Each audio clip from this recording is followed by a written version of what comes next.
أعوذ بالله من الشيطان الرجيم. بسم الله الرحمن الرحيم. الحمد لله رب العالمين، والصلاة والسلام على سيدنا ونبينا وحبيب قلوبنا أبي القاسم محمد وعلى أهل بيته الطيبين الطاهرين المعصومين. اللهم صل على محمد وآل محمد. I send my condolences to صاحب العصر والزمان, to the ulama, to the atqiya, to the mu'mineen, mu'minat,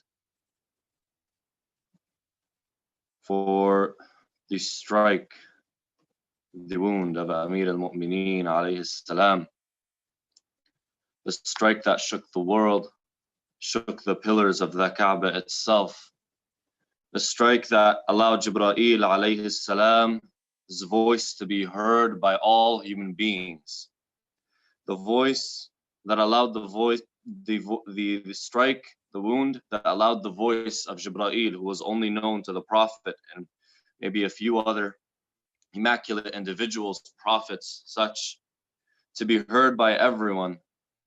It allowed Jibreel alayhi salam to come out of that special place that only people of high status would be able to access, to come out of that special place, that special realm, scream between the heavens and the earth. Tahaddamat wallah arkanul huda. The pillars of guidance have been crumbled and destroyed, all for the death of Amir al-Mu'mineen alayhi salam. We will begin the majlis, my brothers and sisters, first and foremost with the salawat ala Muhammad wa ala Muhammad.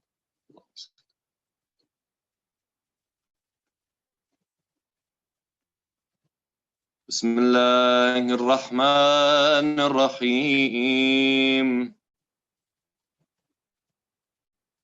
صلى الله عليك يا سيدي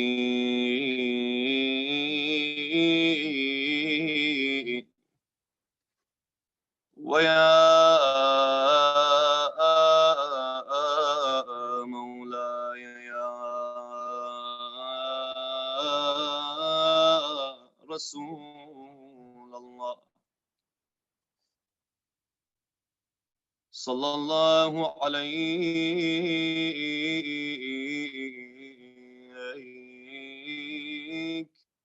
يا حبيب الله. Peace and blessings be upon you, Ya Rasul Allah. Peace and blessings be upon you, O beloved of Allah. Sallallahu alayka ya Mawlai wa ibn Mawlai يا أبا عبد الله الحسين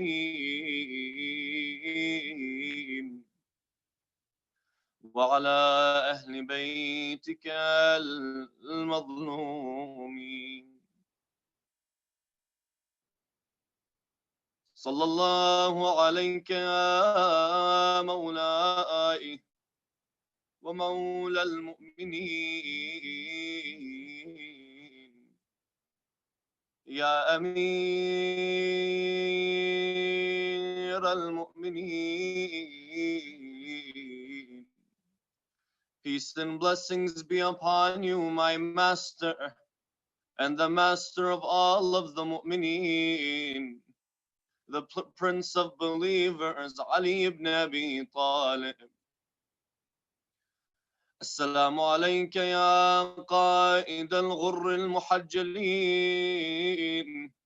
إلى جنات النعيم.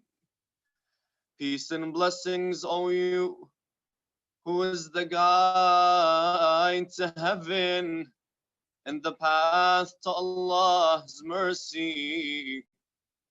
السلام عليك يا مظلوم يا مقهور يا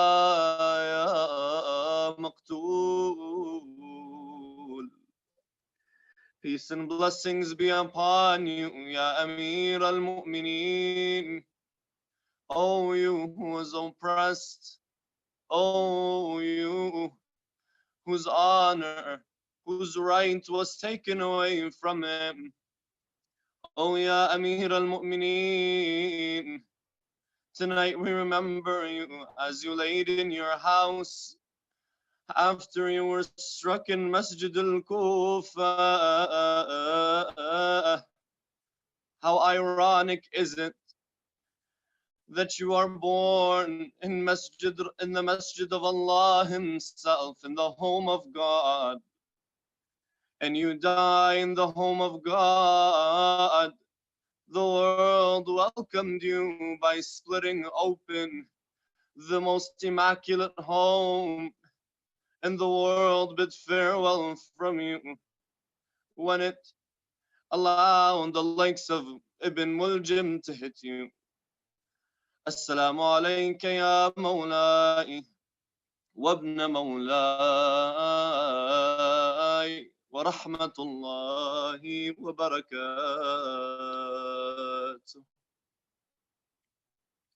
لا حول ولا قوة إلا بالله العلي العظيم.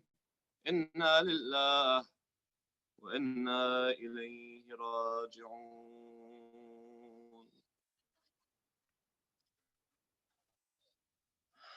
Our first salawat for the love of Amir al-Mu'mineen alayhi salam Allah. Allahumma salli ala Muhammad wa ali. Our second salawat, my brothers and sisters, for the love of Sayyidah Zainab alayha salam Allah. Allahumma salli ala Muhammad. And the third one is for the one that we console today, tomorrow, the day after. Sahib al-Asri wa Zaman alayhi salam Allah, with your loudest voices. Allahumma salli. They asked me to describe Amir al-Mu'mineen alayhi salam. And so I sat and I tried to write words that would describe the likes of Ali ibn Abi Talib. Anytime I try to write an adjective, anytime I try to write a word, it's as if the pen itself would refuse to write. Anytime I tried to write a letter, it's as if the paper itself would not allow anything to be scribed on it. Because the intellect does not truly know Amir al-Mu'mineen. And so when the hand tries to write, it refuses. And if one way or another we force the hand to write something about Ali ibn Abi Talib, then the universe itself refuses, the likes of me, to describe Ali alayhi salam. And so I sat perplexed, not knowing what to do. On one hand, I have to stand in front of you and describe Ali on this night. On another hand, the entire universe stands in front of me and says, someone like you can't begin to describe Ali. And so I ask the universe, and so if somebody wants to know Ali alayhi salam, how should he know him? Because you only know a person through their description and the attributes, the characteristics that they have. And so the universe answered, let me tell you about Ali. For the only way that you know about Ali alayhi salam is when history speaks of Amir al-Mu'mineen. Because history is objective. History is not like me and you. We hold biases. We try and paint a picture that is most suitable to what we believe in, what makes us comfortable. History, my brothers and sisters, has no biases. History is brutally honest, tells you the reality as to what it is. Sometimes that reality is not something that you can accept, especially if the reality of someone that we consider to be high and holy was not such in history. At the same time, if there's somebody in history that me and you can never understand, their value surpasses what human beings can comprehend, history will come and tell us of who they were objectively. Because only history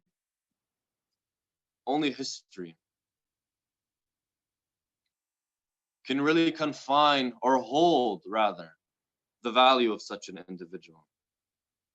For history, my brothers and sisters, speaks of time, space, matter of the past.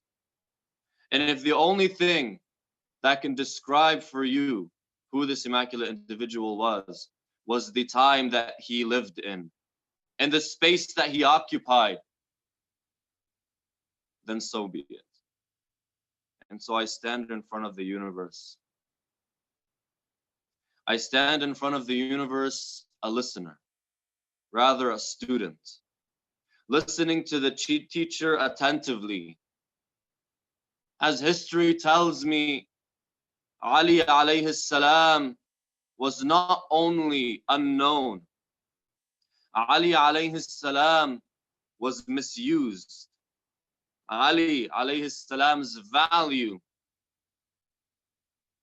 was known to select few, rather was known to only two, was known to the Prophet sallallahu alayhi wasallam and was known to his Lord, Allah subhanahu wa ta'ala, where Rasulullah sallallahu alayhi wasallam says, Ya Ali, no one knows God except me and you. And no one knows me except you and God. And no one knows you except God and myself. And so Ali alayhi salam's value was not known. History begins and says, I welcomed Ali into this world 30 years before his birth. Rather, Ali alayhi salam welcomed me into existence. When Rasulullah sallallahu alayhi wasallam was born, riwayat say the world changed to welcome Rasulullah sallallahu alayhi wasallam. The statues, the idols were found either crumbled or on their faces. The sky changed for Rasulullah. The world illuminated to welcome Rasulullah. The seven skies themselves were closed for the likes of Satan and those that were ascending through them. The world welcomed Rasulullah sallallahu alayhi wasallam with everything that it had. But to speak of Rasulullah, the universe knew that the name Ali alayhi salam would soon come. For whenever you say Muhammad ibn Abdullah, shortly after comes Ali ibn Abi Talib. And that's exactly what happened. The riwayah says in Rawdatul Wa'idhin that when Amina bint Wahab gave birth to Rasulullah sallallahu alayhi wasallam, the mother of Ali, Fatima bint Asad, was there with her. She witnessed what Amina witnessed and saw what Amina saw. She welcomed the last of prophets. And when the prophecy was known and Rasulullah was known to have arrived by those who are on the path of Ibrahim, the Jews, the Christians, people knew that the universe changing meant the coming of a new prophet. Amina went to Abu Talib alayhi salam. And she said to him, I saw what I saw when Amina was giving birth. She gave birth to an immaculate child, a special child, a child that is going to do great things, a child that will change the world as we know it, a child that will be the most influential man to walk on the face of earth.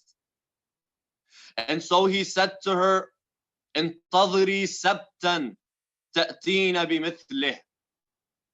Wait 30 years, a sabt is 30 years. Wait 30 years and you will give birth to one like him. And so 30 years later, after a long period of time, Amir al-Mu'mineen alayhi salam was welcomed into this world. And so I sat in front of history and I said, history, How was Ali welcomed into this world? He looked at me and he said, listen, it is said Fatima bint Asad went to the Kaaba on the day she gave birth to Amir al-Mu'mineen alayhi salam. She stood in front of the Kaaba. She felt that she was about to give birth. And so she turned to Allah subhanahu wa ta'ala and said, by God, my God, by the right of this child that is in my womb, I ask you to make my birth easy, to help me, to aid me. The riwayah says, all of a sudden, the wall of the Kaaba itself splits open. It breaks open to welcome Ali ibn Abi Talib. The same way that the father does not merely open the door when something extravagant happens in his home. If the father knows that something extravagant, a miracle happened in his home, he will burst that door wide open, breaking the lock, breaking the door even. The Kaaba didn't open its door for Ali. The Kaaba opened its wall for Ali. She went in. She gave birth to Ali alayhi salam, wanted to name him Haydar.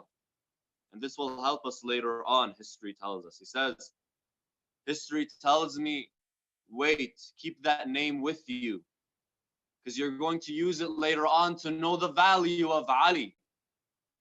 She wanted to name him Haydar, which was the name of the lion. The name of the lion. All of a sudden, she either hears a voice or gets inspiration. Name him Ali. And so she named him Ali for his love.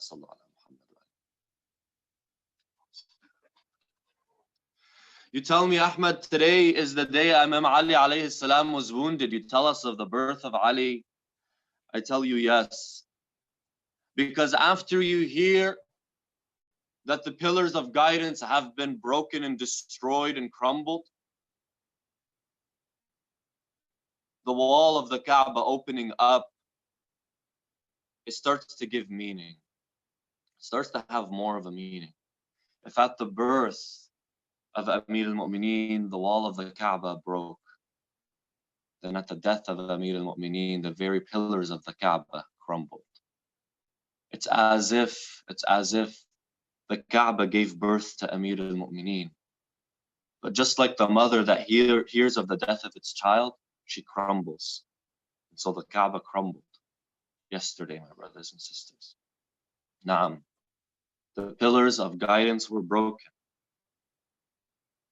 And so I sit in front of history and I say, that is merely his birth.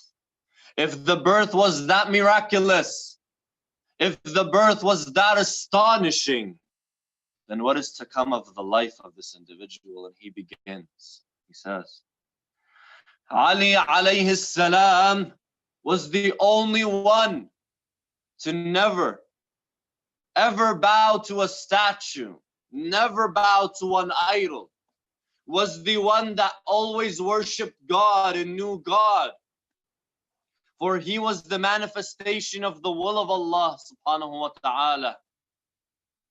Even before the risala, before the message, Ali alayhi salam knew what was to come. Ali alayhi salam accompanied Rasulullah, was brought up by the Prophet himself, to the degree where one who would look at the Prophet would think Ali was his child. He would follow him wherever he went. He would be with him when he worshipped the one God. And ultimately was the first to declare his Islam according to some riwayat. And according to Ali alayhi salam himself, where he calls himself al-awwal wal-akhir, he's the first one to declare his Islam. When Rasulullah declared his Islam, Ali alayhi salam put his body, put his status, everything that he had on the line. to protect Rasulullah sallallahu alayhi wa sallam, until it got to a point where Rasulullah was not welcomed in Mecca anymore. And Mecca could not encompass Rasulullah anymore. And Rasulullah had to migrate. So Ali alayhi salam stood in front of Rasulullah and said, Rasulullah, how do I sacrifice myself to you? How do I protect you in this night? Rasulullah said to him, sleep in my bed and protect me. Ali alayhi salam didn't ask, will I be safe? He said, Ya Rasulullah, will you be safe? Will the religion of God live on? Rasulullah sallallahu alayhi wa sallam said, yes. As I listen, I can't help but remember Ismail alayhi salam, where Nabi Ibrahim comes to him and says, oh Ismail, I seen in my dream that I slaughter you. And so Ismail alayhi salam says, Aba fa'al ma tu'mar. Father, do as you see fit and do as you're commanded. For if Allah subhanahu wa ta'ala wants to make me an example for his religion in the future, wants to build around my name, Ismail, the Kaaba, the Manasik, then my neck, my blood is on the line for Allah. Then this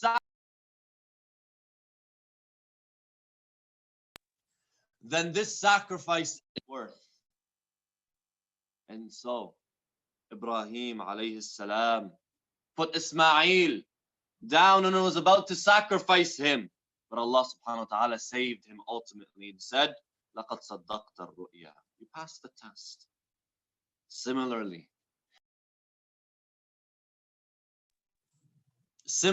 Ali alayhi salam played the role of Ismail to his Ibrahim. He sat in the bed of Rasulullah, contemplating what is to come. He laid down knowing that there will be people coming in the night to try and kill him, thinking he was Rasulullah sallallahu alayhi wa sallam. Rasulullah slipped free, was on his way to Medina. Ali alayhi salam was in the bed of Rasulullah sallallahu alayhi wa sallam. Ultimately, Ali alayhi salam was saved, only to take the Fawatim, Sayyid al-Zahra alayhi salam, Fatima bint Asad, the mother of Amir al-Mu'mineen, and Fatima bint al-Hamza with him to Medina. On their way, men stand in front of them trying to stop them. Ali alayhi salam protects them, just as he protected Rasulullah and made it clear to everyone who the equal of Fatima alayhi salam was, and that itself is an honor that history itself does not understand. Rather, history narrated for me the immaculate marriage between the two Anwar, between the two lights, between the sun and the moon, where they came together and gave about the planets that hold together our very solar system. Ali and Fatima. When others came to Fatima and asked for her hand, she frowned. When others came to Fatima and asked for her hand, they were the wealthiest of Quraysh, the most influential, the known. And Rasulullah himself declined. But when Ali came, he was welcomed, for he was the equal of Fatima. What am I to say about Ali? I sat and I listened as history spoke, and history kept going. He said Ali alayhi salam did not stop there. He stood in front of Rasulullah when others ran. When others ran for 3 days straight, Ali alayhi salam put his chest on the line, defended Rasulullah when he fell in the battle of Uhud.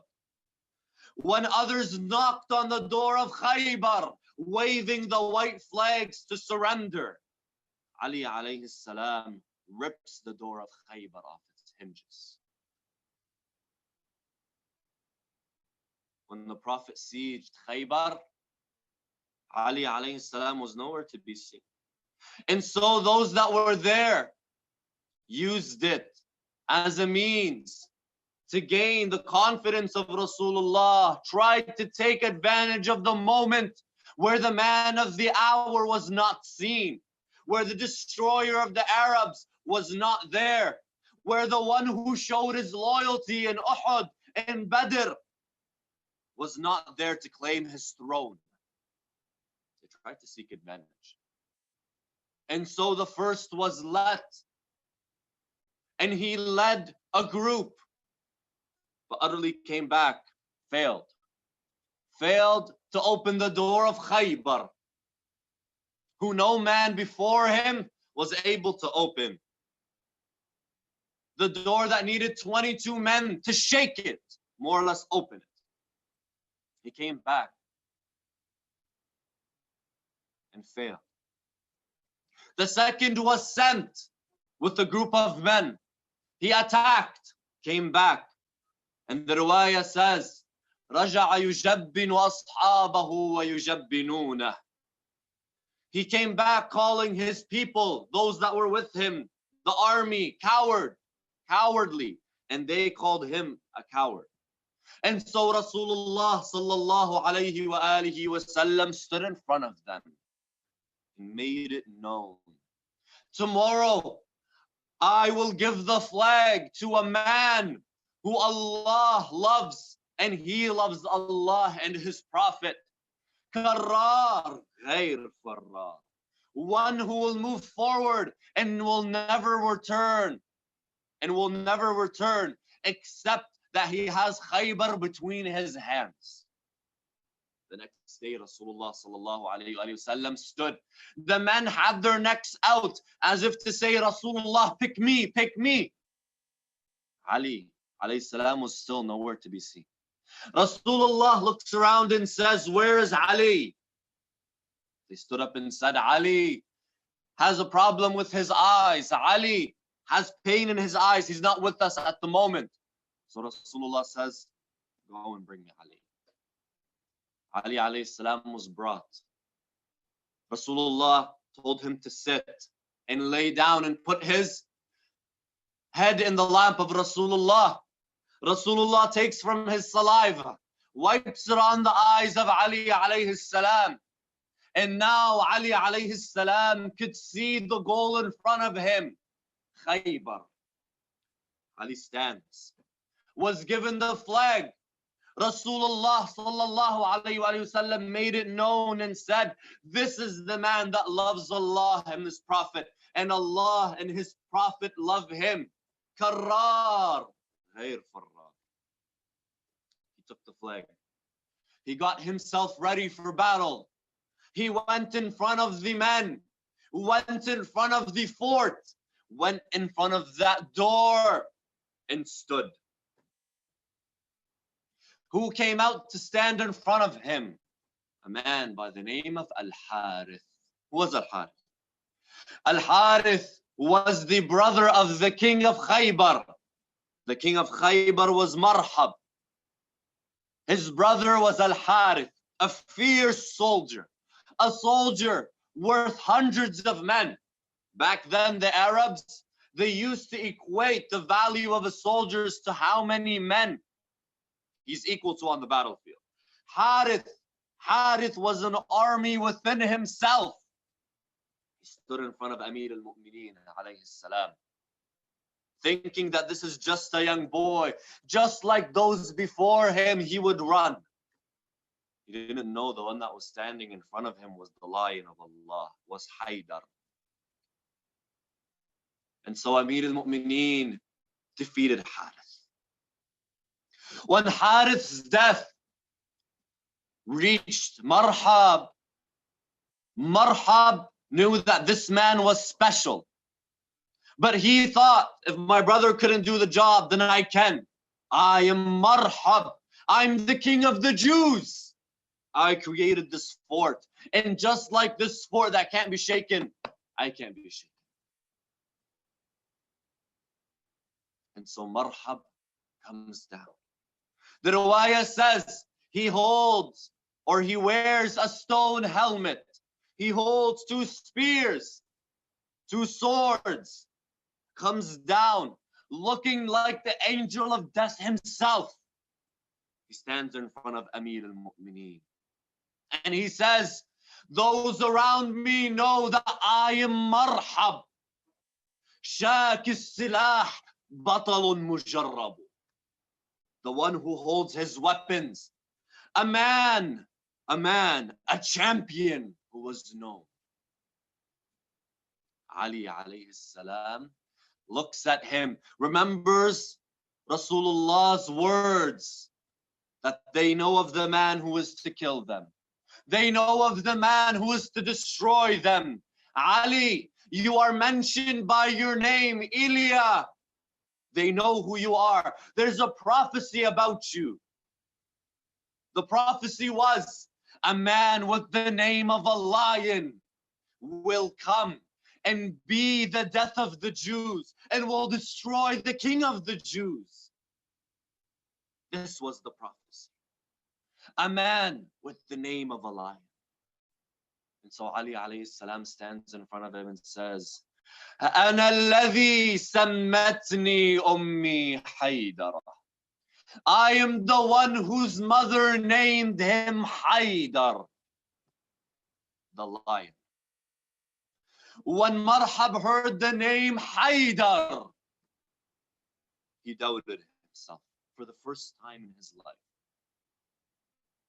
For the first time, Marhab doubted. But he moved on, kept going. He charged at Amir al-Mu'mineen alayhi salam. They exchanged blows. Amir al-Mu'mineen alayhi salam himself narrates that I hit Marhab on his head. The sword split his stone helmet, went all the way down to his teeth, and Marhab crumbled and fell before me. And Khaybar was one step closer to being taken. Did Ali alayhi salam stop there? No. He wanted to make it known for those that were trying to take advantage of his absence. He came towards the door of Khaybar. He took the door. And when he just held the door that was not shook by 22 men, shook and rattled just by the grasp of Ali. He took that door and ripped it off its hinges. The riwayah says he not only ripped it off its hinges, he took that door, threw it past the army, and it landed behind the army itself, behind the men that stood ready. Ibn Abi al-Hadid, he says, Ya qali al-bab, alladhi an hazzihi عجزت أكف 44 أقول بمثلك صميدع كلا وحاشا أن يقال لمثلك صميدع. Oh you who ripped the door that 22 men, 44 hands could not even shake. Do I call you a lion? Rather no. To call you a lion belittles the courage that you have, Ali. I sat and listened. I said, what more is there? What more is there to tell me of the value of this man? He said, after strength comes knowledge, comes morality, comes justice. You want to know a value of a man? Look at the morality he holds. And so he began to tell me when Ali became the Khalifa and said, Ali alayhi salam was not like those who came before him, was not like those that used the money of the people to buy themselves through the government, did not use the status they held to appoint their family members into places of power, did not use the power he had to change the religion to suit what he wanted, to suit what he liked, did not use the religion merely to sit on a chair, Rather, the throne of Ali was his prayer mat. Rather, the power of Ali was his morality, his moral compass. The wealth of Ali was not the gold and the silver people were running after. He saw them as merely rocks. The wealth of Ali was the knowledge that he had. And when he became the Khalifa, he made it known why his hand was raised in Khaybar and not the hands of anyone else. When he became the Khalifa, walked through the doors of Kufa, the doors that ultimately would lead him to his death. He stood in front of them and said, if you see me wearing other than this jacket, then know that I've stolen from your money. Because the people were fed up. The people revolted against those that were stealing their money. And so Ali made it clear. And yes, that jacket did not come off the back of Ali alayhi salam. Ali alayhi salam, who would stay up during the day and keep up his work until the last hours of the day, keep himself going, working for the Muslimin, would not even light a candle if it wasn't for the Muslimin themselves, would go back home with one of his companions after a long day. The companion would tell Ali alayhi salam, Ya Ali, let's rest, let's sleep. We have a big day tomorrow. We have work. We're overworking ourselves. We're exhausted. So Ali alayhi salam would sit and rest for a small portion until after some time he would get up. The companion, who probably didn't even fall asleep yet, sees Ali alayhi salam getting up and doing his wudu, tells him, Ya Ali, you need your rest. You have work to do. Amir al-Mu'mineen alayhi salam, meaning of what he says, if during the day is for the people and during the night is for myself, then what is for Allah? My days are for the people and my nights are for God.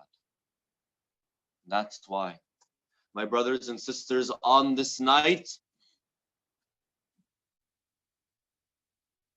Amir al-Mu'mineen alayhi salam, rather the night before, Amir al-Mu'mineen alayhi salam was in the house of Zainab. He was having his iftar, and it was said that he used to have iftar one day at the house of Imam al-Hassan, another day at the house of Imam al-Husein, another day with Kulthum, another day with Zainab. Subhanallah. How al-Masa'ib alayha salamullah gets the brunt of everything. That night, Amir al-Mu'mineen was in the house of Zainab alayha salam. He was having his iftar. Amir al-Mu'mineen alayhi salam sits to have his iftar. He's handed a bowl with some salt, some bread, maybe some yogurt, some milk. He looks and says, do you want, meaning of what he said, do you want my stance in front of Allah to be prolonged? When have you seen me to eat so much food, a variety of food? Take off one of these things so I can eat. Ya Ali, you were scared of eating so much food when the food that you were eating was bread and maybe some yogurt, maybe some salt. Who was like you, Ya Ali? He sat, had his iftar. He prayed, did his a'mal. And he would go out in the night. He would look up at the sky. He would say, I was not lied to, nor did I lie. Today is the night that I was promised. Tonight is the night that Rasulullah sallallahu alayhi wa alihi wa sallam promised me. Tonight is the night that I meet Rasulullah once again. Tonight is the night that I see my beloved wife Fatima. Tonight is the night that I meet Jibreel. Tonight is the night that my blood will dye my beard. Tonight is the night where the skies will cry. Tonight is the night where the stars will collide. Tonight is the night where my wood will open for the skies. Amir al-Mu'mineen alayhi salam knew that tonight would be the night that he will be struck in Kufa. It said he would pray, he would rest, he would constantly go outside and look at the sky. He would constantly say, La hawla wa la quwwata illa billah al-ali al-azim. La hawla wa la quwwata illa billah al-ali al-azim. Amir al-Mu'mineen got himself ready to go to Masjid al-Kufa for Fajr prayer.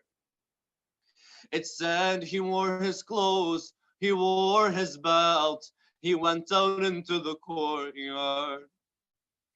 In the courtyard, there were geese that Imam al-Hassan alayhi salam was given. When they saw Amir al-Mu'mineen alayhi salam, they began to scream in the face of Amir al-Mu'mineen, as if saying, Ya Ali, don't go, don't go, don't go.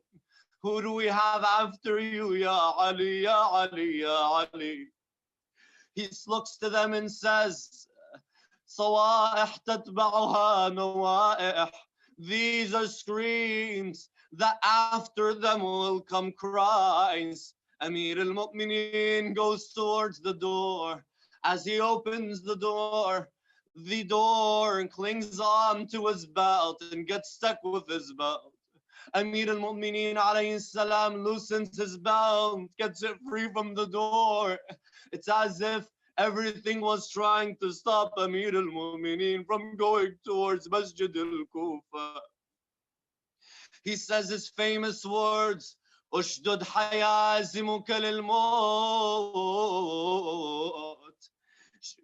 Tighten your belt for the death that is to come, the death that is to come, each and every human being. He walks towards Masjid al-Kufa in the night. He walks into the masjid itself. He sees the people sleeping in Masjid al-Kufa.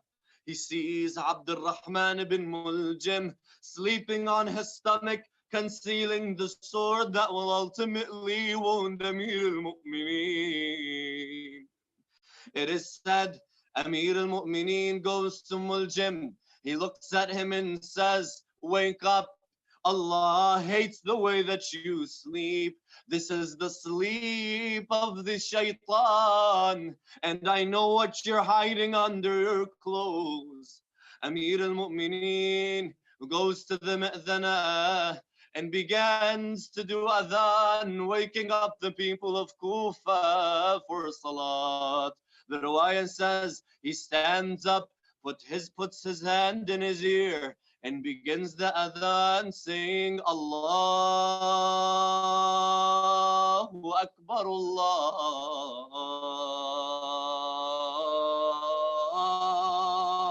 Akbar. The people stand up. Amir al-Mu'mineen alayhi salam goes to his prayer niche. Amir al-Mu'mineen stands and the people stand behind him. Abdul Rahman ibn Muljam stands with the people. Amir al-Mu'mineen says, Allahu Akbar. The people behind him to do takbiratul ihram. Amir al-Mu'mineen begins to recite Surah al-Fatiha, Surah Qul Huwa Allahu Ahad, the second surah afterwards. He says Allahu Akbar. He goes down into ruku', stands up from ruku'. Sami Allahu liman hamidah. Amir al-Mu'mineen goes down to sujood.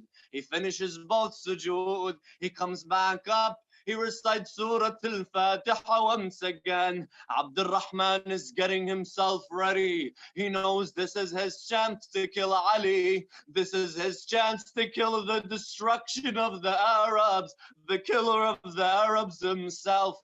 Amir al-Mu'mineen goes down into ruku'. Subhana Rabbi al-Azim wa bihamdih. Amir al-Mu'mineen stands up. Sami Allahu liman hamidah. Amir al-Mu'mineen goes down into ruku'. Abdul Rahman ibn Muljam gets up from his spot. He breaks his salat. He gets up from his spot, goes behind one of the pillars of Masjid al-Kufa. You've been to Masjid al-Kufa, huh? You saw the pillars of Masjid al-Kufa. You saw how thick they were, how big they were. Well, they concealed Abdul Rahman ibn Muljam. He stood behind one of the pillars. Ajarakumullah. As Amir al-Mu'mineen was coming up from his sujood, Abdul Rahman ibn Muljam comes from behind Amir al-Mu'mineen. He screams, in al-hukmu illa lillah. Authority is for Allah alone, and strikes Amir al-Mu'mineen on his head. Rahim Allah man nada wa aliya wa imama wa sayyida. Amir al-Mu'mineen falls down saying, Fuztu wa Rabbil Kaaba. By the Lord of the Kaaba, I'm successful. All of the sudden, a voice is heard from the sky saying, Tahaddamat wallah arkanul huda. وانفصمت العروة الوثقى قتل علي المرتضى قتل علي المرتضى. Ali alayhi salam has been killed. The pillars of guidance have been destroyed. The guidance himself has been killed. Ali alayhi salam has been murdered. Kufa itself shook for Ali alayhi salam. Amir al-Mu'mineen begins to take from the sands of Kufa and put them on his head. Turn towards Allah, turn towards the angels of Allah, and said, Rifqan bi ya mala'ikat Rabbi. Oh, angels of my Lord, make it easy on me. Oh Allah, make it easy on me. لا حول ولا قوة إلا بالله العلي العظيم. إنا لله وإنا إليه راجعون. سيعلم الذين ظلموا أي منقلب ينقلبون والعاقبة للمتقين. يا الله, we ask you, Ya Allah, by the right of Muhammad wa Ali Muhammad, to make us from those who follow in the footsteps of Amir al-Mu'mineen, to make us from those who know Amir al-Mu'mineen, to make us from those who learn from Amir al-Mu'mineen, to make us from those who cry for Amir al-Mu'mineen, to make us from those who shed a tear for Ali ibn Abi Talib, to make us from those who truly mourn Amir al-Mu'mineen. Ya Allah, Ya Allah, Ya Allah, Ya Allah. We ask you by the right of Amir al-Mu'mineen, by the right of the wound, the blood of Amir al-Mu'mineen, accept this majlis from us, Ya Allah. Accept our a'mal, Ya Allah. Accept our salat, Ya Allah. Accept our fast, Ya Allah. برحمتك يا أرحم الراحمين. And for the mu'mineen and mu'minat, الشهداء والعلماء, the martyrs and the scholars, let's recite Surah Al-Mubarakah Al-Fatiha. Before it, aloud, salawat ala Muhammad wa ali Muhammad. Allahumma salli.